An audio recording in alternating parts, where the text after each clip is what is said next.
There is a morning somewhere in your future. You don't know the exact date, but it's coming, and it is more specific than people let themselves imagine. You will sit down, probably with coffee, probably at a kitchen table or a couch you've had for years, and you will check a number on your phone. That number is your bank balance, your investment account, whatever is left after the paycheck stopped. And in that moment, one of two things happens. Either you look at that number and feel something close to quiet, not rich, maybe not even comfortable by some magazine's definition, but okay, safe, like the ground is actually under your feet. Or you look at it and feel the math start running in your head before you finish your first sip. How long does this last? What if something breaks? What if I get sick? What if this is it? Here's the part almost nobody tells you out loud. That feeling is not decided on that morning. It is being decided right now by what you do with money this year, and the year after it, and the one after that. And by the time you actually sit down with that cup of coffee, the answer will already be locked in. When Americans retire, they land on one of 5 distinct wealth levels. Not rough categories, not vibes. 5 measurable, specific levels, each one a completely different version of what the rest of your life looks and feels like. One of them is your current trajectory. You probably haven't named it yet. The math already has. I'm Dean, and what this channel does is decode the hidden rules of money before they cost you. Today we're walking through all 5 levels, the real numbers behind each one, what daily life actually looks like from the inside, and most importantly, the specific behaviors that move a person up the staircase, or quietly keep them exactly where they are. Before we get to level 1, you need the map. And the map starts with a problem most people don't realize they have. Most Americans measure their retirement readiness with the wrong number. They look at income. They think someone earning $120,000 a year must be heading for a solid retirement. They think someone earning $50,000 is probably in trouble. That assumption is wrong often enough to be genuinely dangerous, and I can show you exactly why with 2 real people. Dave and Mike worked together for nearly 30 years at the same factory in a small Ohio town. Same floor, same shifts, same paychecks, neither one ever cleared $70,000 a year. By income, they were identical. Today, Dave lives entirely off a single Social Security deposit. 1 check, that's it. When his car needed transmission work 2 winters ago, he put it on a credit card, and he is still paying interest on that repair. Mike, same job, same town, same salary history, just paid cash for a lake cabin. With money that will likely outlast him. 2 men. 1 job, completely opposite retirement. If income decided this, that gap could not exist. So if your entire retirement plan is some version of just earn more, what comes next is going to be uncomfortable and genuinely useful. The honest measure, the number that actually matters, is net worth. Everything you own, retirement accounts, home equity, investments, cash, minus everything you owe. That is the number sitting there waiting for you on the day the paychecks stop. Not your salary, not your title, not how busy you were. When you sort American retirees by net worth, a clear staircase appears. This data comes from the Federal Reserve's Survey of Consumer Finances, the most comprehensive study of household wealth in the country. We're looking at households headed by someone in their mid-60s, people standing right at the retirement door. And before we climb the staircase, here is the first number that should stop you cold. Surveys show the typical American believes they need around $1.46 million to retire comfortably. That's the number people carry in their heads. The actual median retirement savings for households age 55 to 64, the ones about to walk through that door, sits at roughly $185,000. There is a canyon between what people think they need and what people actually have. Most of that canyon is invisible because nobody talks about it at a dinner table or a backyard cookout. We're going to talk about it. Let's start at the bottom and climb. Level 1, the Social Security cliff. This is the bottom quarter of American retirees. In hard numbers, household net worth below roughly $70,000. And for a large share of people inside this level, the real figure is much closer to 0. Federal Reserve data shows more than a quarter of American adults have nothing meaningfully saved for retirement. Not a little, effectively nothing. Here is what life at level 1 actually looks like from the inside. There is no investment portfolio generating income in the background. There is no cushion. The entire retirement is built on one thing, the Social Security check. In 2026, after the cost of living adjustment, The average retired worker's benefit is about $2,071 a month. Sit with that for a second, because that $2,071 has to do an enormous amount of work. That's roughly $24,800 a year, and for a level 1 retiree, it is not a starting point that gets topped off by savings. It is the whole thing: rent or property tax, groceries, the electric bill, the phone, the car and the insurance on it, every prescription, every birthday gift for a grandchild. All of it has to fit inside approximately $2,000 a month. Picture a man named Ron, 71 years old, worked his entire adult life retail, warehouse, a few years in logistics. Never made a fortune, never expected to. Lives in a modest one-bedroom apartment outside Columbus. On the first of the month, his Social Security deposit lands. Within about a week, most of it is already spoken for. Ron is not in official poverty. By the government's definition, his income clears the poverty line.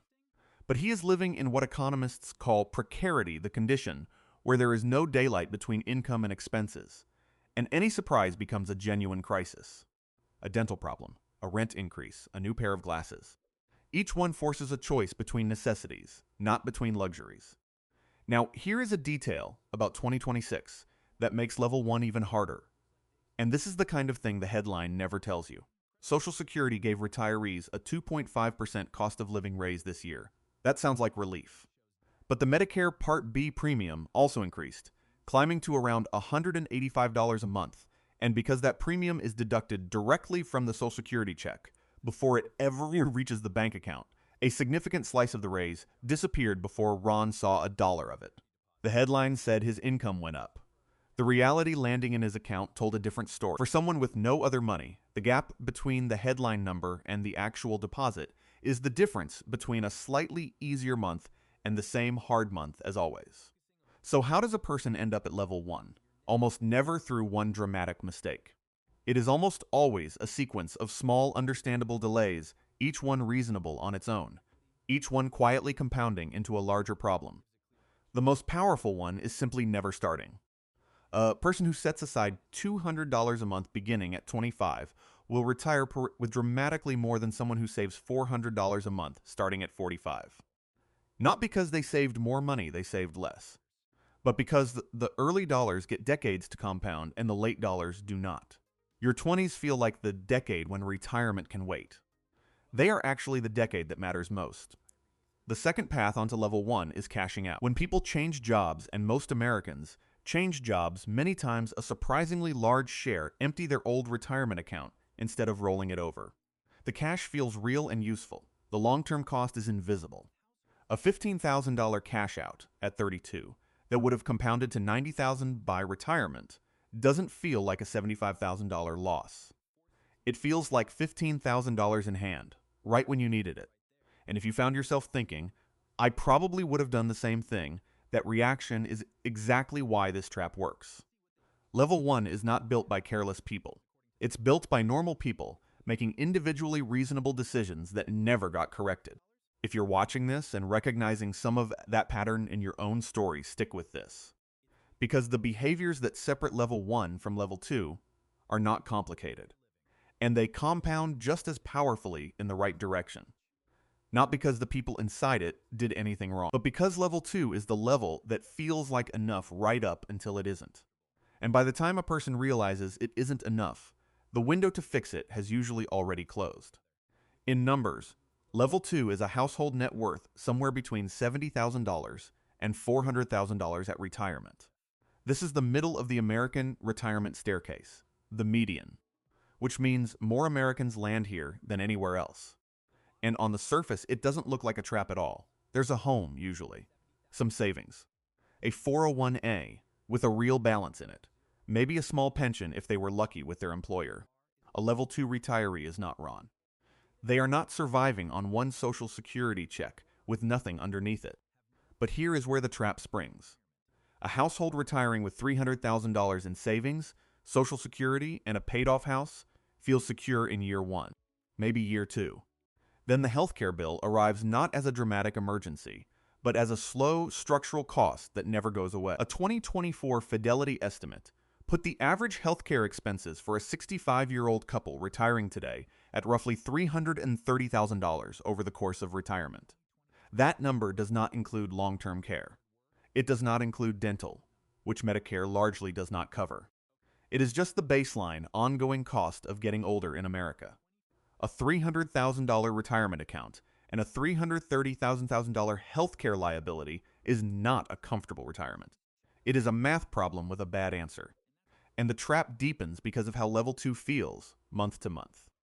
A retiree with $280,000 saved and fit 900 rolls a month from Social Security has about $3,100 to $3,500 coming in per month if they draw their savings at a responsible rate. That is livable. In many parts of the country, it is genuinely fine. Until inflation runs 3 or 4% for 2 consecutive years, and grocery bills and utility costs climb, and the fixed income does not climb with them at the same pace. Until one spouse needs home care for 6 months. Until the HVAC system in the house they were counting on having paid off needs full replacement. Level 2 is not a disaster, but it is tight in ways that do not announce themselves until the moment they matter most. Meet Sandra and Gary, married, both retired at 64. Gary worked in facilities management for a school district for 28 years. Sandra was a dental hygienist, part-time for much of their kids' childhoods, full-time again once the kids were out of the house. Combined Social Security, about $3,400 a month. Combined retirement savings, $310,000. They own their home outright. On paper, they look fine. What the paper doesn't show, Gary's prescription costs run $340 a month after Medicare. Their property taxes have increased 3 times in 4 years. Their daughter went through a divorce and needed help with 2 months of rent. Of course they helped, because that's what parents do. That was $3,800 they didn't plan for. And the retirement account that was supposed to last 25 years. Their financial advisor, the one they saw once into 2019 and never followed up with, had assumed a 6% annual return. The 2 bad market years in their early retirement, the exact worst time to have bad years, because they were actively withdrawing, knocked that projection sideways. Sandra and Gary are not in crisis. But Gary told his brother recently that retirement feels like walking a balance beam. Not a cliff. A balance beam. 1 unexpected thing at a time he can handle. 2 at once gets uncomfortable. 3 would be a real problem. That is level 2 from the inside. And the reason most people end up here is not laziness. It is a savings rate that stopped just short of what compounding actually needed. Here is the mechanism. A household saving 6% of income into a 401A, which is roughly the average American contribution rate, is doing something. It is not doing enough. At 6%, you are likely capturing your employer match, which matters, but you are leaving the bulk of the compounding math on the table. The difference between a 6% savings rate and a 15% savings rate, held consistently over 25 years on a $65,000 household income, is not a small difference. It is the difference between $280,000 and $680,000 at retirement, assuming identical market returns. That gap, $400,000, is almost entirely explained by the percentage, not the paycheck. And there is a second mechanism running underneath that one: lifestyle inflation. Every time income goes up for a raise, a promotion, a second income, once the kids are older, expenses have a way of rising to meet it. A newer car, a bigger house, a vacation that became annual instead of occasional. None of it feels like a financial mistake in the moment. Each one feels earned. But every dollar that flattens out into a higher standard of living is a dollar that did not compound for 20 years. And a dollar that compounds for 20 years at average market returns does not come back as $1. It comes back as somewhere between $5 and $7, depending on the timing. The level 2 trap is not a trap of bad decisions. It is a trap of good decisions that stopped 1 or 2 steps too soon. Now let's talk about what changes at level 3, because this is where the staircase starts to feel different underfoot. Level 3, the first real margin. Net worth at retirement somewhere between $400,000 and $1 million. This is approximately the top third of American retirees, and the shift from level 2 to level 3 is not just numerical. It is structural. The anxiety that runs quietly underneath level 2 retirement, that balance beam feeling Gary described, starts to lift. Not because the person is wealthy by any dramatic measure, but because there is finally enough cushion between income and expenses that a single bad event does not immediately threaten the whole picture. A level 3 household retiring with $700,000 in savings and $2,800 a month in combined Social Security is pulling in roughly $5,500 to $6,000 a month with a sustainable withdrawal rate. That is a different life than Sandra and Gary's. Healthcare costs are real, but they don't dominate the budget. A car replacement is an inconvenience, not a crisis. A grandchild's graduation trip is something you save toward, not something you agonize over. The person who gets here is almost never the highest earner in their friend group. They are the most consistent saver. Meet James, grew up in suburban Indiana. Spent his career in mid-level operations management, never a six-figure salary. Peaked around $88,000 in his late 50s. But James did something his coworkers didn't. He treated his savings rate as a fixed expense, not a leftover. When he got a raise, he increased his 401(k) contribution before he changed anything else. He maxed his IRA in the years he could. And critically, this is the detail most people skip. He treated his health savings account not as a medical spending account, but as a stealth retirement vehicle. In 2026, the HSA family contribution limit is $8,750. Contributions go in pre-tax. The money grows tax-free. And if you use it for qualified medical expenses, which in retirement you absolutely will have withdrawals, are tax-free too. Triple tax advantage. James paid his current medical bills out of pocket when he could afford to, and let the HSA compound untouched for over a decade. By the time he retired at 63, that account alone held $91,000, dedicated entirely to the expense that crushes level 2 households. James did not out-earn his neighbors. He outstructured them. He understood that the accounts the tax code was openly offering him were not administrative details. They were the actual mechanism of wealth building for people without a trust fund or a business to sell. Level 3 is where that understanding starts to show up in the numbers. And it leads directly into the question of what separates level 3 from level 4, because level 4 is where something more fundamental shifts. It is not just more savings. It is a different relationship with work itself. Net worth at retirement between $1 million and $3 million. This is roughly the top 10 to 15% of American retirees. And the name matters. Not wealthy, not rich, work optional. Because that is the specific thing that changes at this level, and it changes everything.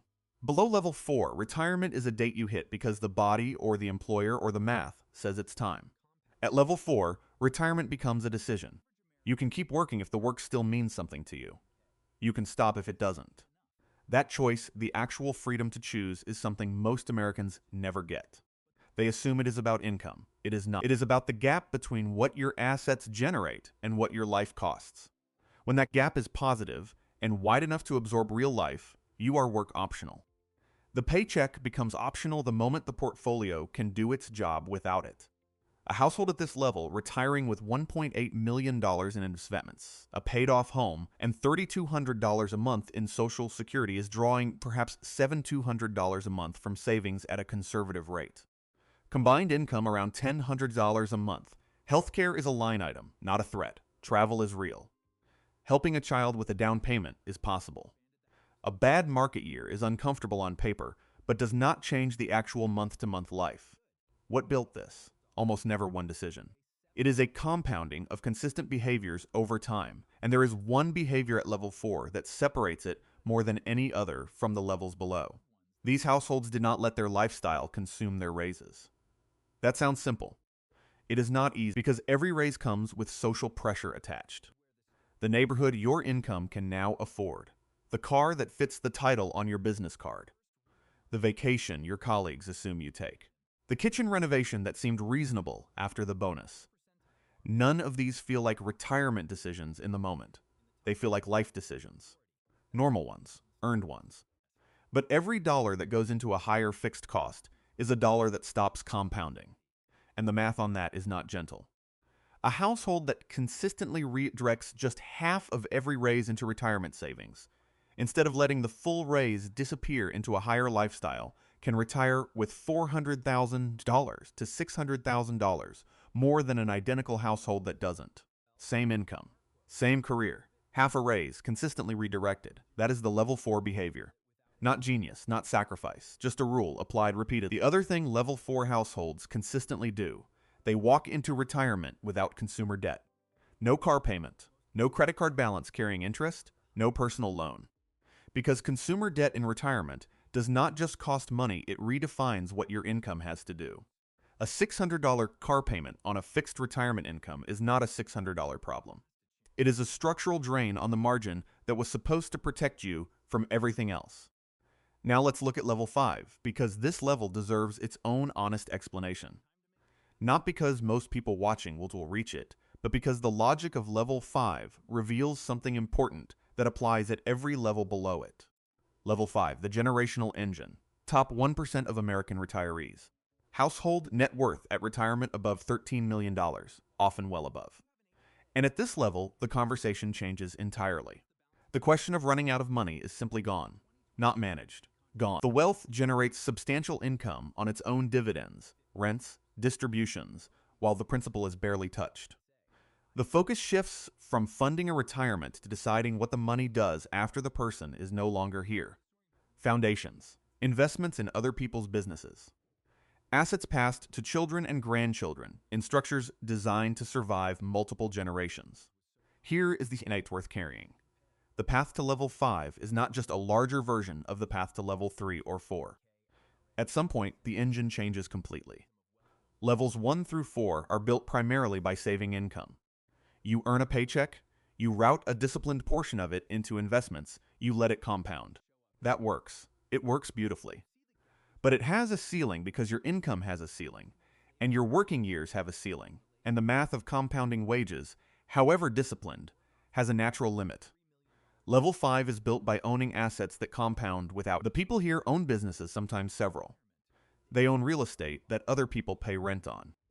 They hold large equity stakes that grow whether they show up to an office or not. Their wealth is no longer tied to their hours.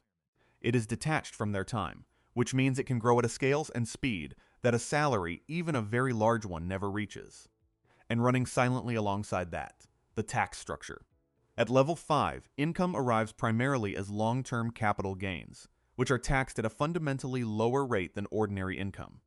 Assets are held inside trusts and other legal structures not to break any rules, but because the rules genuinely and openly reward ownership, patience, and structure, and penalize the simpler act of earning, spending, and starting over each year.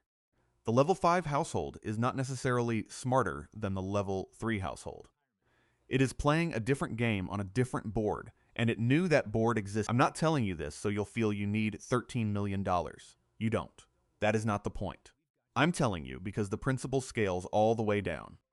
Even a level 2 saver who buys a single index fund has, in a small way, started to own an asset instead of only earning a wage. The direction level 5 points in, away from trading time for money and toward owning things that grow on their own, is the correct direction at every level. The top 1% did not discover a secret. They took the most ordinary financial principle there is, ownership, and ran it further than everyone else. Now let's pull all 5 levels together. Because the most valuable thing in this video is not any single level. It is the pattern that runs through all of them. Level 1, the Social Security cliff. Check, no cushion, no margin for anything unexpected. Built mostly by lost time and small decisions that compounded in the wrong direction. Level 2, the median trap. Looks okay from the outside, feels like a balance beam from the inside. Built by savings rates that stopped just short of what compounding actually needed, and a lifestyle that quietly consumed every raise. Level 3, the first real margin. Anxiety lifts. One bad event is no longer a threat to the whole picture. Built by treating savings as a fixed expense, using every tax-advantaged account available, and refusing to let good intentions substitute for actual structure. Level 4, the work optional line. Work becomes a choice, not a requirement. Built by the same behaviors as level 3, held longer and protected from the one thing that most reliably drags people back down: consumer debt and lifestyle inflation that outpaces asset growth. Level 5, the generational engine. The focus shifts from funding retirement to deciding what the money does after you're gone. Built not by larger paychecks, but by owning assets that grow without your hours attached to them. 5 completely different versions of the same chapter of life. And here is the thread that runs through all of them. At no point did income decide the outcome. Dave and Mike had identical salaries for 30 years and retired on opposite ends of the staircase. Sandra and Gary look fine on paper. James never broke 6 figures and retired with $2.1 million. Two workers earning the same $55,000 can retire $1 million apart, entirely explained by savings rate, debt behavior, and whether they let lifestyle inflation absorb every raise. Income is the raw material. It was never the result. So here's the practical part. The protocol that actually moves a person up this staircase. Not a list of vague advice. Specific decisions in order of impact. First, start and don't stop. Compounding is not a concept. It is arithmetic that rewards the early and punishes the late with brutal precision. If you are not contributing to a retirement account right now, that is the only priority, not the perfect fund, not the perfect amount. Start. Second, get your savings rate to 15% and treat it as a fixed cost, not a goal, not an aspiration. A fixed expense that gets paid before the lifestyle does. If you are at 6%, you are likely only capturing the employer match and leaving the rest of the compounding on the table. The gap between 6% and 15%, held for 25 years, is not a marginal difference. It is often the difference between level 2 and level 3. Third, use every tax-advantaged account the system is openly offering you. 401(n) to the match, then IRA, then back to the 401(n) if there is more room. And if you have access to an HSA, treat it as a retirement account, not a spending account. The triple tax advantage pre-tax contributions, tax-free growth, tax-free qualified withdrawals, makes it the most efficient savings vehicle most Americans have access to and the most consistently ignored. Fourth, when income goes up, redirect half the raise before you spend any of it, not all of it. Half. The lifestyle can grow, just not as fast as the income. That one rule, applied consistently through a career, is worth hundreds of thousands of dollars at retirement. Fifth, walk into retirement without consumer debt. Credit card balances, personal loans, eliminate them before the paychecks stop. Consumer debt in retirement does not just cost money. It permanently reduces the margin that was supposed to protect everything else. That is the entire list. Not one item on it requires a high income. Every single one requires a decision made and then repeated. Now, the warning. Knowing these 5 levels and understanding the behaviors that drive them is genuinely useful. But knowing the map is not the same as avoiding the trap, because at every stage of life, your 20s, your 30s, your 40s, your 50s, there is a specific, predictable financial trap waiting. And each one is designed to pull a person down a level without them noticing it happened until the damage is already done. The trap in your 20s that quietly steals your most valuable compounding years. The trap in your 30s that disguises lifestyle inflation as success. The trap in your 40s that creates a brutal financial squeeze in the exact decade you needed to be building the most. The traps in your 50s and 60s that can undo decades of good work right at the finish line. Dave didn't end up below Mike because he didn't understand saving. He ended up there because he walked into those traps one decade at a time and never saw the pattern coming. Here is the decoded rule, the one this entire video was building toward. Your retirement level is not assigned to you. It is the running total of your current behavior, and a running total can be changed. The person watching this at 30 who adjusts course today has time to climb 2 or even 3 levels. The person at 45 can absolutely move up. Even the person at 55 with less saved than they'd like can meaningfully change which level they land on. The median retiree did not choose to have $185,000. They chose a series of small daily behaviors, each one reasonable on its own, that quietly added up to that number. Different behaviors produce a different number. That is not a motivational slogan. It is just arithmetic. You now know which 5 levels exist. You know what each one looks and feels like from the inside. You know the behaviors that build each level and the ones that keep people stuck. The only question left is what you do with the morning that is still ahead of you. If this video was useful, and I hope it was, subscribing is the one thing that makes sure the next decode reaches you. Because there is a lot more map to cover, and the traps do not wait for you to be ready.